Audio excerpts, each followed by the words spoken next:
नमस्कार। आज हम सूरदास की कविता की व्याख्या करेंगे। सूरदास की प्रसिद्ध रचना है सूरसागर।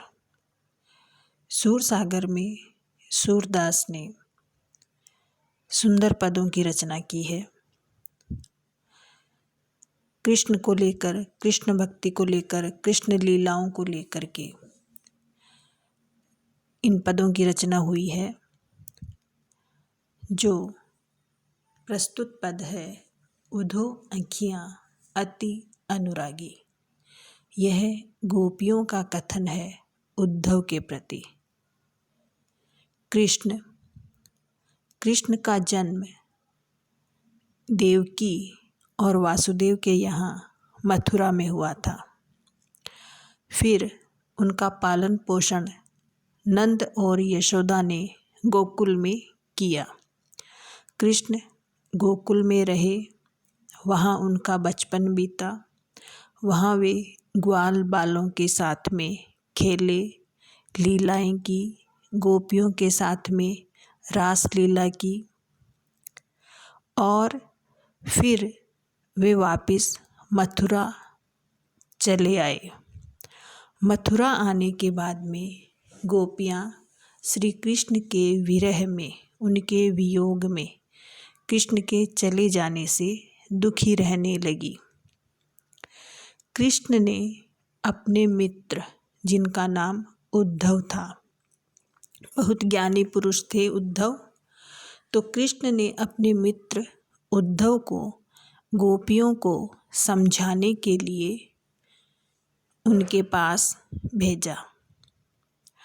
उद्धव गोपियों को समझाते हुए कहते हैं कि तुम श्री कृष्ण को भूल जाओ और निर्गुण निराकार ईश्वर की भक्ति करो।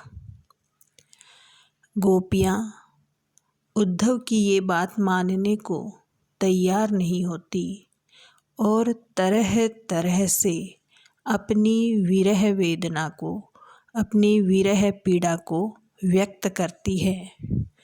यहाँ पर गोपियाँ अपनी आँखों की विरह दशा का वर्णन कर रही है।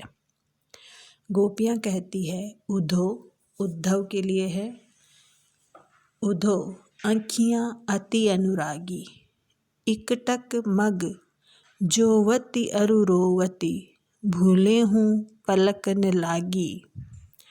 बिनु पावस पावस करी राखी, देखत हो विद्मान। अबधों कहा कियो चाहत हो, छाड़ो निर्गुण ज्ञान। तुम हो सखा श्याम सुंदर के, जानत सकल सुभाई। जैसे मिले सूर के स्वामी, सोई करहु उपाय। गोपियाँ कहती है, हे उद्धव, ये आँखें बहुत अनुरागी हैं, प्रेमी। हमारी आँखें जो हैं कृष्ण से बहुत प्रेम करती है, कृष्ण को देखना चाहती है, उनके दर्शन करना चाहती हैं। तो ये हमारी आँखें जो हैं कृष्ण के प्रति अत्यंत अनुरागी हैं, कृष्ण की प्रेमी हैं। इकटक मग जोवती अरु रोवती, भूले हूँ पलक न लागी।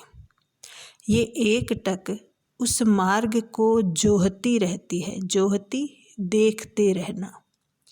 ये हमारी आँखें जो है मग मार्ग रास्ता, ये हमारी आँखें एक टक उस मार्ग को देखती रहती है जिस मार्ग से कृष्ण मथुरा गए थे।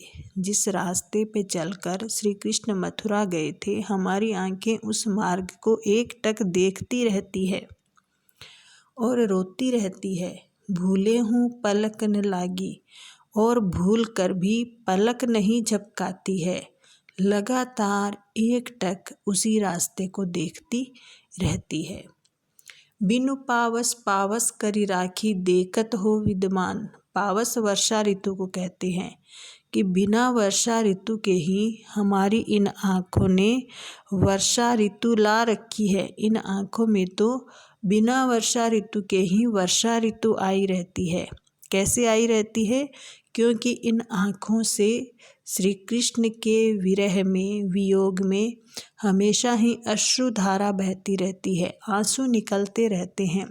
तो वर्षा ऋतु न होने पर भी इन आँखों से आंसुओं की वर्षा होती रहती है। इन आँखों में तो हमेशा ही वर्षा ऋतु बनी हुई है। देखत हो विद्यमान, इस बात को तो तुम प्रत्यक्ष देख ही रहे हो कि अर्थात जब गोपियाँ बात कर रही है तब भी उनकी आँखों से अश्रुधारा बह रही है। तो कि हे उद्धव, इसे तो तुम विद्यमान ही देख रहे हो कि हमारी आँखों का तो रो रो करके बुरा हाल हो रहा है। तुम और क्या कहना चाहते हो? अबधो कहा कियो चाहत हो, अब तुम क्या चाहते हो? हमारी आंखें कृष्ण की प्रेमी हैं और उनके वियोग में रो रो करके इनका बुरा हाल हो रहा है, इसे तुम प्रत्यक्ष देख रहे हो। अबधो कहा कियो चाहत हो, अब तुम हमसे क्या चाहते हो? तुम हमें और क्या कहना चाहते हो? छाड़ो निर्गुण ज्ञान, अपना निर्गुण ज्ञान छोड़ो। निर्गुण का उपदेश देने के लिए उद्धव आए थे कि सगुण ईश्वर श्री कृष्ण को भुला करके, उनकी तरफ से ध्यान हटा करके निर्गुण ईश्वर की भक्ति करो, निर्गुण ईश्वर की उपासना करो। तो उद्धव जो है निर्गुण का ज्ञान देने के लिए आए थे। यहाँ पर गोपियाँ उन्हें ही कहती हैं कि हमारी आँखों की यह स्थिति है, तो इन आँखों पर दया करके तुम अपना ये निर्गुण का ज्ञान छोड़ दो। तुम निर्गुण का ज्ञान दे रहे हो और इधर हमारी आँखें रो रही है, तो तुम अपना ये निर्गुण का ज्ञान छोड़ो, हमारी आँखों पर दया करो। क्योंकि अगर तुम इसी तरह से निर्गुण ईश्वर की रट लगाते रहोगे तो हमारी आँखें और अधिक व्याकुल हो जाएगी, दुखी हो जाएगी। तुम हो सखा श्याम सुंदर के जानत सकल सुभाई, कि तुम तो श्याम सुंदर के सखा हो। श्याम सुंदर श्री कृष्ण, तुम तो उनके सखा हो और ज्ञान में कुशल हो, तो सब बातें जानते हो, सारी स्थितियों को समझते हो। तो तुम्हें विरहीन इन आँखों की स्थिति भी समझ में आती है। जैसे मिले सूर के स्वामी सोई करहु उपाय, अब तो तुम हमें वह उपाय बताओ, कुछ ऐसा उपाय करो कि जिससे हमें श्री कृष्ण के दर्शन हो जाएं, हमारे स्वामी श्री कृष्ण हमें मिल जाएं, इन आँखों को कृष्ण के दर्शन हो जाए।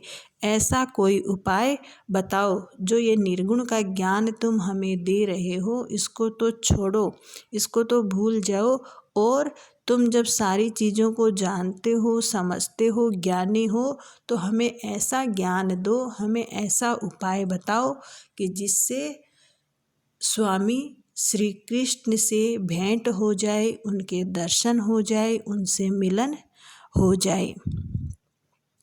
यहाँ गोपियों की आँखों की वियोग दशा का वर्णन किया गया है। श्री कृष्ण के वियोग में गोपियों की स्थिति जो है जिस प्रकार हो रही है, वे उनके विरह में निरंतर दुखी रहती है, आंसू बहाती रहती है, उसका वर्णन यहाँ पर किया गया है। विरह दशा का मार्मिक वर्णन हुआ है।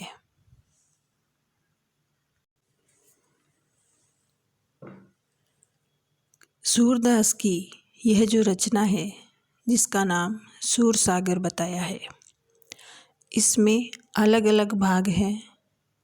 जो यह अंश है जिसमें श्री कृष्ण के मित्र उद्धव कृष्ण का संदेश लेकर गोपियों के पास आते हैं और उन्हें समझाते हैं, इसे भ्रमर गीत सार का नाम दिया गया है।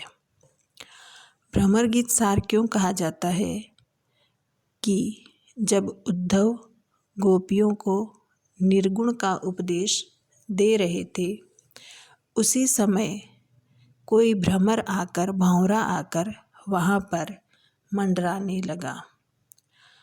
भंवरा काले रंग का होता है और ऐसा दिखाई देता है जैसे बीच में पीले रंग की कोई लाइन लगी हो, लकीर लगी हुई हो, तो उसके गुण और रूप का साम्य करके और कृष्ण और उद्धव पर व्यंग्य करते हुए उस भ्रमर को, उस भंवरे को संबोधित करके गोपियाँ अपनी स्थिति का वर्णन करती है, उद्धव की बातों का उपहास करती है। तो अनेक स्थानों पर उद्धव के लिए मधुकर शब्द का भी प्रयोग किया गया है। अनेक पदों में मधुकर शब्द आया है उद्धव के लिए।